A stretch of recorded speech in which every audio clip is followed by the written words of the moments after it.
Let's talk about passive income, guys. What is it? How do you get it? Everybody says that being a landlord is passive income. That's wrong. I'm a landlord. There's nothing passive about it.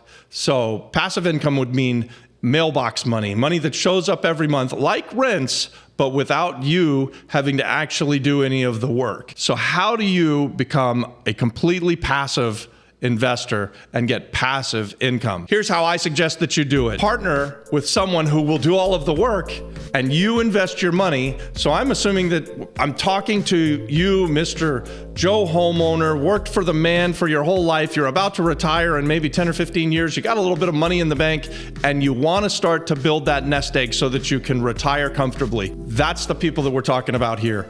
And here's how you partner with a dynamic, proven performer, a real estate investor who can go out and find a great real estate project, get it renovated and fixed up and get it rented. You put your money in and you work out a profit share with this person, your partner. It could be us. We like to do those kind of partnerships on this channel. That's one of the reasons that we have the YouTube channel. So by the way, if that sounds like something that you're into, hit that like and subscribe button and leave me a comment. Tell me that you're interested. Better yet, send me an email at theflipflopflipperpr@gmail.com and let's get to know one another and see if we have some synergies and see if we want to get into business together. Passive income's elusive. Passive income's a very difficult thing to do.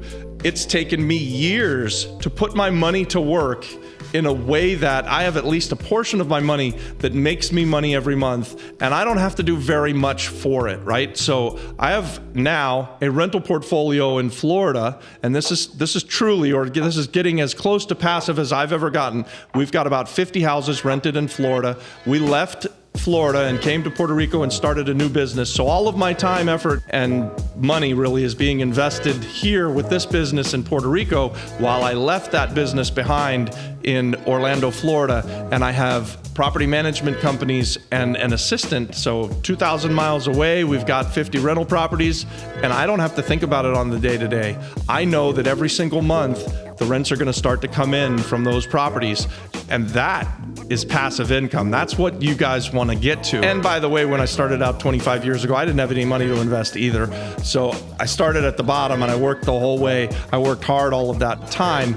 There's a unique opportunity right now for people who are listening to this that are interested in passive income, that are interested in putting some money in something, owning it, having the upside equity, having the monthly rents and not having to do a lot of the work and allow someone else to do the work. Because believe me, there's a lot of work that's going to go into it. When you're going to buy a rental property and you've got to manage tenants and you've got to get up in the middle of the night and send plumbers over there or God forbid, go fix things on your own, there's nothing passive about that.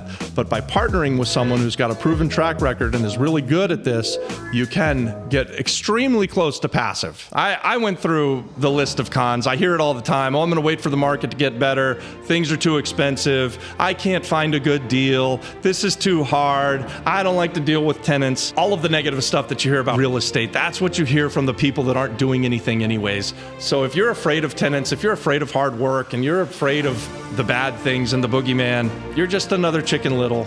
We don't want to be in business with the Chicken Littles. If you want to, find somebody, find the solution to the problem. So let's say that all of the stuff that I just said, all of those cons are things that you don't want to deal with. Well, that's great, because there are people like me that will deal with them. There are people like Adon and Adam that will come alongside you and will partner with you and figure out a way so that you put all of the problems on your partner and they earn their percentage there. You put up the money, they do all the work, and it's passive for you. So what are the pros to real estate? Because I think the pros so greatly outweigh the cons. And here, I'll just run through a few of them. Very rarely will real estate ever go to zero, right? Land will always have some value. A house in Orlando, Florida, or a house in Puerto Rico will always have some value. Even if it becomes distressed, it's still going to have some value. But when you buy real estate, you have the benefit of ownership of the real estate. You can use it, you can live on it, you can farm it, you can rent it, you can build on it, you can do so much with land. And it is absolutely proven to be true that wealthy people own real estate. And if you're going to have any money at the end of your life and leave an inheritance for your children's children, you damn well better own some real estate.